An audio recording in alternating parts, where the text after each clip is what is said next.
Hello viewers, আরও একটি নতুন ভিডিওতে আপনাকে স্বাগতম। স্ক্রিনে নিশ্চয়ই দেখতে পাচ্ছেন নাম দিয়ে ফটো এডিট, অর্থাৎ এরকম ফটো এডিট আপনারা কীভাবে করবেন। বর্তমানে বিষয়টি খুবই ভাইরাল চলছে টিকটক এবং ফেসবুকে। সবাই কিন্তু যার যে নাম দিয়ে ফটো এডিট করছে। তো আজকের টিউটোরিয়ালটি আপনার জন্য। আপনার হাতে থাকা স্মার্টফোনটি দিয়ে খুব সহজে আজকে থেকে আপনিও এরকম ফটো এডিট করতে পারবেন। তার জন্য চলেন ভিডিওটি স্টার্ট করা যাক।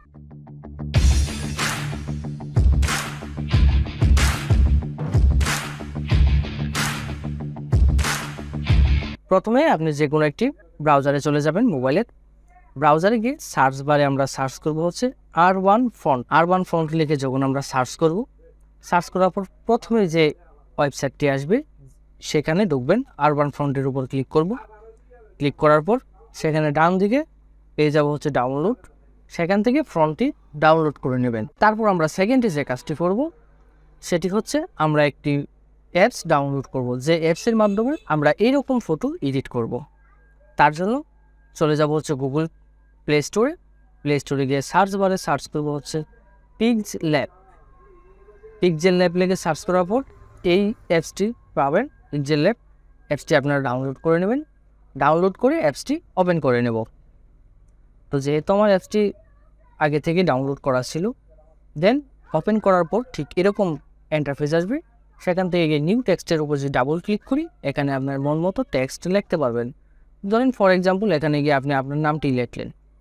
তারপর আমরা থার্ডে যে কাজটি করতে হবে, আমরা চলে যাব হচ্ছে আমাদের ডাউনলোড ফাইলে গিয়ে কিছুক্ষণ আগে আমরা যে ফন্টটি ডাউনলোড করেছিলাম সেই ফন্টটির উপর ক্লিক করব। ক্লিক করার পর ফন্টটিকে এক্সট্রাক্ট করে অন্য একটি ফোল্ডারে রাখবো, কারণ সেটি জিপ ফাইল ছিল। তো জিপ ফাইলটি আমরা আনজিপ করে নেব। তো আমাদের আনজিপ হয়ে গেল। এখন আমরা আবার চলে যাব আমাদের পিক্সেল ল্যাবে যাওয়ার পর দেখেন সবার নিচে পেয়ে যাবেন হচ্ছে এর মতন একটি চিহ্ন রয়েছে।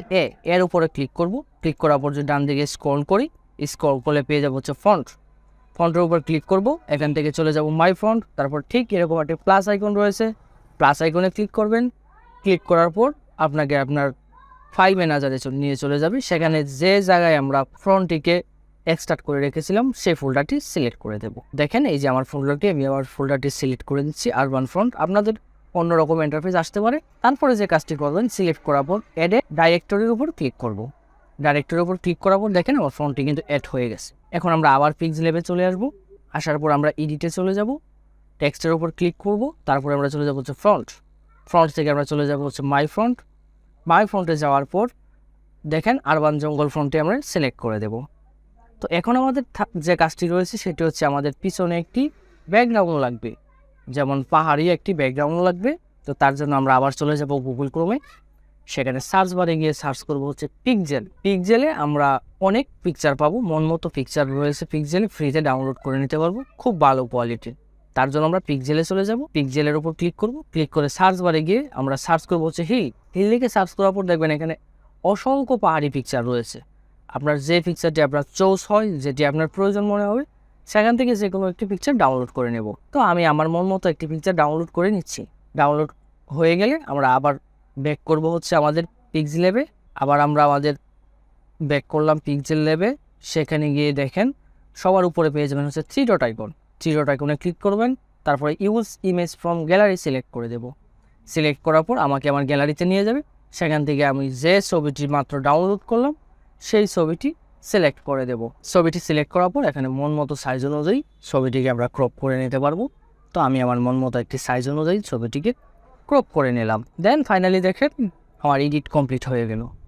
সুন্দর আমি একটি এডিট করতে পারলাম নামের। তারপরে যদি এটাকে মনে হয় বড় ছোটো করার, তাহলে এই যে বাম দিকে এখানে ক্লিক করবেন। ক্লিক করে যদি টান দেন তাহলে একটু বড় হবে এবং ছোটো হবে। একইভাবে আপনারা চাইলে অন্যান্য নাম দিয়েও ট্রাই করে নিতে পারেন। তো যে কোনো নাম দিয়ে আজকে থেকে আপনারা এরকম এডিট করতে পারবেন। তারপর আমরা যে কাজটি করব, আমাদের এটিকে সেভ করতে হবে। অর্থাৎ আমরা যে নামের যে ডিজাইনটি তৈরি করলাম সেই ডিজাইনটি অবশ্যই আমাদের গ্যালারিতে সেভ করতে হবে। সেভ করার জন্য আমরা চলে যাব হচ্ছে সবার উপরে পেয়ে যাবেন হচ্ছে সেভ আইকনের উপর ক্লিক করবেন।